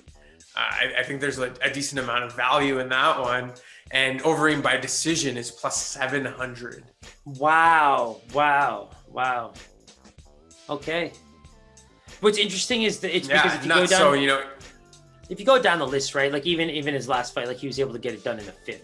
So I think even his cardio is holding up nowadays. So it's one of those things where you really have to kind of, these lines are the most, like, if anything, I'm excited that the lines in this heavyweight fight are going to reflect the 5-round fight, because that's what's going to make it exciting for us to do extra research and kind of pick some of these things that we think might happen. Because what are your over-unders looking like here? Yeah, so I'll just run through it by round, but 4.5 is minus 225. 3.5 is minus 175. 2.5 is minus 120, and 1.5 is plus 162. Those are your overs? Those are your unders. Okay. Okay, they're all very close. Okay, interesting. Wow. Yeah, so fight to go the distance, if you say no, is minus 250. Yes to go the distance is plus 175. Yeah, so you kind of just nailed it, right? How can you not assume that Overeem, if you believe in Overeem striking and assume that he can withstand some of the chinniness in the first couple rounds when Volkov will be at his absolute most powerful, even if he's starting to land leg kicks, like these are the things that slow fighters down. I mean, how are you telling me that there's a plus 700? I don't know if that even adds up to me. I don't know. Maybe you can shed some light on that. That's probably the most stupendous number I've seen for, a fight that's pretty close to a pick'em. I mean, it's not a pick'em. There's a favorite, but, to see a plus 700 on clearly a fight that the fighters are able to go the distance. We've seen that before with these guys. At plus 700, we got to toss a little salt on that one for sure.